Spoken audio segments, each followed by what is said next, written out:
안녕하세요. 12월 6일 월요일입니다. 오늘은 사사기 18장 21절부터 31절까지입니다. 제가 읽겠습니다. 그들이 돌이켜서 어린 아이들과 가축과 값진 물건들을 앞세우고 길을 떠나더니 그들이 미가의 집을 멀리 떠난 때에 미가의 이웃집 사람들이 모여서 단 자손을 따라붙어서 단 자손을 부르는지라.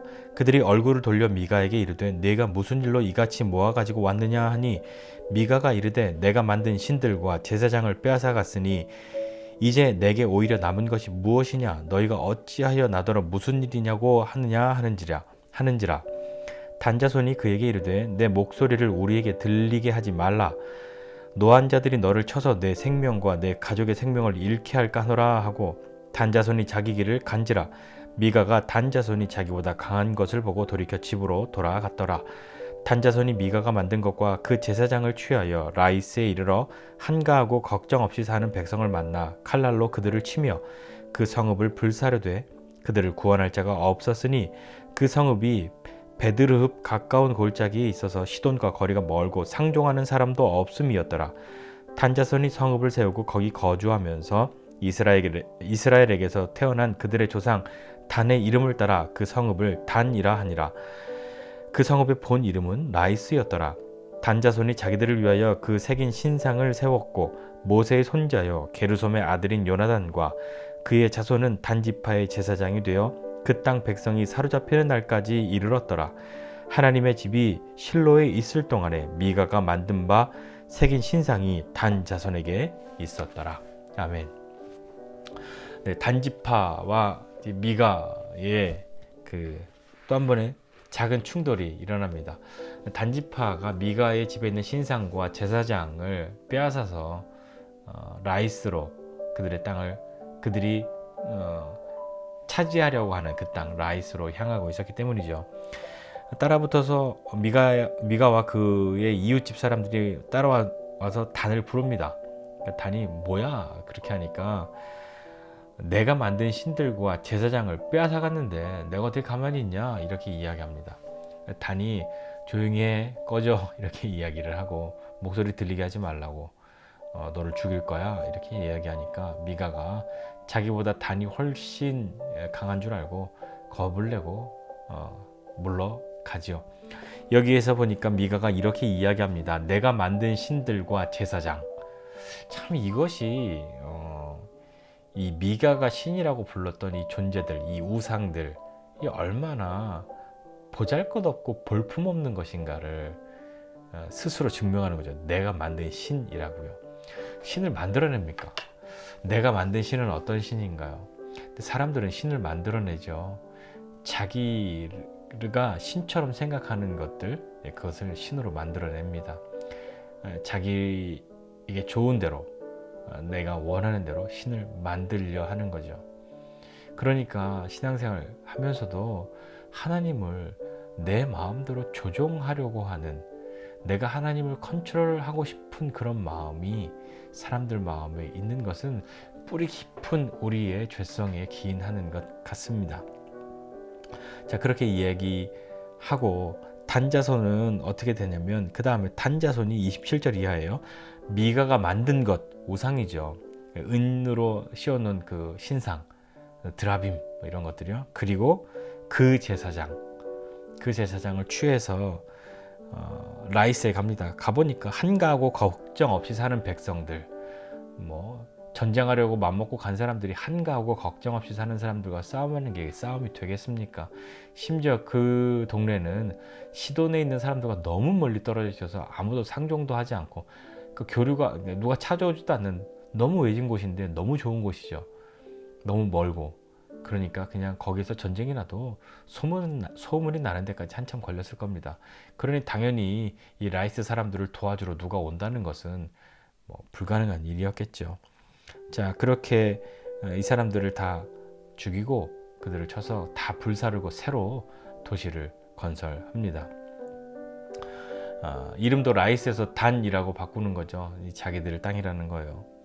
그리고 난 다음에 그렇게 어쨌거나 전쟁을 하고 이기고 불 지르고 재건하는 그 때에 그들이 했던 일은 뭔지 보셨습니까? 이 뭘 했냐면 30절이에요. 30절에 뭘 했냐면 그들이 이 전쟁에서 전쟁도 아니죠. 사실 이 침략에서 이기고 난 다음에 그들이 한 것은 하나님께 감사하였다, 하나님께 제사를 드렸다, 그들이 어떤 하나님과 언약을 맺었다, 이 기업을 주신 것을 감사했다, 그런 것이 아니라 30절에 보니까 뭐 했냐면 단자손이 자기들을 위하여 그 새긴 신상을 세웠다, 이렇게 이야기합니다.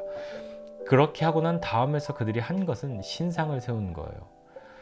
미가의 집에서 신상을 빼앗아 온 것뿐만 아니라 다시 신상을 세운 거죠. 뭔가 그것이 효험이 있다고 생각했는지 모르겠습니다. 그렇게 참 이런 일들을 하죠.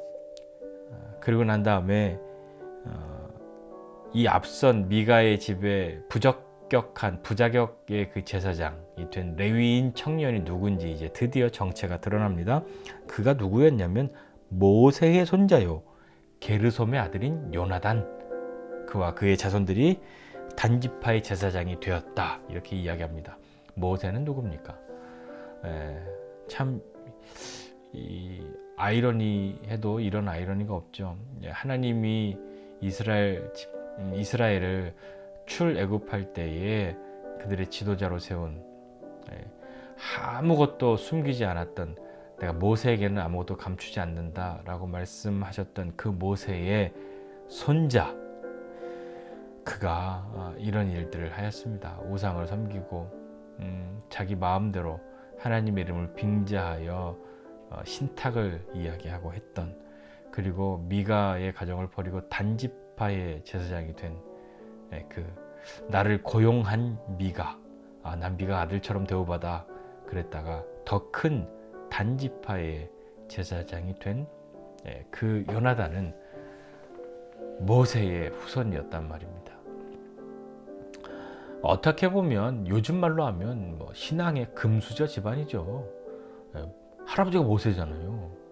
이거보다 더 끝내주는 게 어디 있어요. 그런데 그런 모세의 손자조차도 개인적인 은혜의 삶을 살지 않으면 이렇게 타락해버리고 마는 것입니다. 누구든지 우리는 은혜의 삶을 살지 않으면, 하나님 앞에 개인적으로 엎드리지 않으면 이렇게 타락하기가 쉽습니다. 저나 여러분은 오죽하겠습니까? 우리 중에 할아버지가 모세인 사람 있나요? 아무도 없잖아요. 그런데 이 요나단도 모세의 손자조차도 이랬는데 우리는 말할 것도 없죠. 출신으로는 우리의 믿음을 자랑하고 자만할 수 없습니다.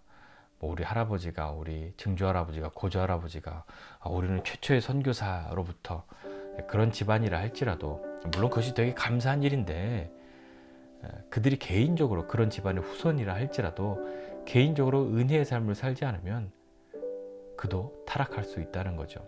우리도 마찬가지라고 계속 말씀드리는데, 저나 여러분 그렇고요. 여러분의 자녀들, 우리의 가족들도 마찬가지입니다. 개인적인 은혜의 삶을 살 수 있도록 격려하고 그것을 가르쳐야 하는 것이죠. 하나님을 만날 수 있는 그런 은혜의 시간들이 아이든 어른이든 없으면 우리 스스로가 알지 않습니까? 어떤 은혜의 삶 가운데로 깊이 나아갔던 시즌과 그렇지 않았을 때 우리 삶이 너무 다르잖아요. 자, 오늘 이 말씀 단지파의 이야기를 보면서 하나님의 명령 무시하고 하나님의 뜻과 의지 상관없고 내가 보기에 만만한 것, 그냥 이걸로 하나님 뜻해 라고 그냥 가서 아무도 도와주지 않을, 근데 너무 끝내주는 그 라이스를 점령해버리고 무고한 사람들을 죽이고 그 땅을 차지하고 새로 신상을 새겨서 그 신상 앞에 감사하고 하였던 그 일을 주도했던 사람이 모세의 손자였단 말입니다. 그리고 마지막 절에 보니까 하나님의 집이 실로에 있을 동안에 미가가 만든 바 새긴 신상이 단자손에게 있었다. 실로에 여전히 하나님을 섬길 수 있는 하나님의 집이 있었음에도 불구하고 그때에도 이 단자손은 그 미가에게서 빼앗아온 그 신상, 그들이 이 라이스를 점령하고서 세웠던 그 신상, 그것을 여전히 섬기고 있었다는 거죠. 이렇듯 신앙생활은 하나님에 대해서 오해하고 다른 것으로 하나님의 자리를 대신해버리기 시작하면 우리의 욕망이 그것을 다 삼켜버린단 말입니다. 그러면서 또 신앙이라고 하는 이름으로 우리의 욕망을 포장하고 사는 거죠. 이 요나단은 어땠습니까? 그냥 안정적으로 잘 먹고 사는 거 그거 바랬던 거죠. 미가의 집이 더할 나위 없이 좋았던 거거든요. 거기다 더 큰 단지파는 뭐 더 끝내주는 거였거든요. 하나님의 뜻, 사명 이런 의미가 없이 그저 그냥 내 편안함, 내 안락함을 위해서는 무엇이든 할 수 있는 그런 시대, 그 시대가 사사 시대뿐만 아니라 지금 우리가 살고 있는 시대와 별반 다르지 않지 않습니까?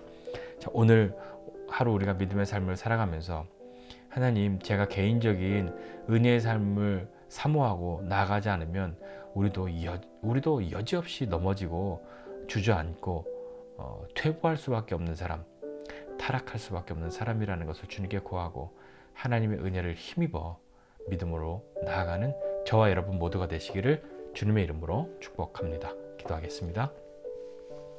하나님 아버지, 은혜와 사랑을 감사드립니다. 하나님 월요일 오늘 하루를 시작하면서 하나님 앞에 오늘도 주님께서 베풀어 주신 은혜를 힘입지 않고서는 나는 아무것도 아닌 사람이라는 것을 주님께 고합니다. 내가 아무리 오래 신앙생활을 하였던 우리 조상이 대대로부터 신앙생활을 하였던 것을 내가 물려받아 나 같은 깊은 믿음이 없다고 자부하든 간에 상관없이 하나님 오늘 공급해 주시는 주의 은혜를 힘입지 않고서는 우리는 아무것도 아닙니다. 하나님 그것 믿음으로 고백하고 믿음의 삶 살아가는 우리 되게 해주십시오. 그리하여야 내 눈에 보기 좋은 대로 내 느낌대로 내가 만만한 대로 그렇게 삶을 살아가면서 거기에 하나님의 이름을 덧붙여 주님께서 행하셨노라고 그렇게 오만하고 방자한 이야기들을 하지 아니하도록 주님 함께 해주십시오. 하나님 신앙의 이름으로 자신의 욕망을 포장하며 살았던 사사시대와 우리가 살고 있는 지금 이 시대가 크게 다르지 않습니다.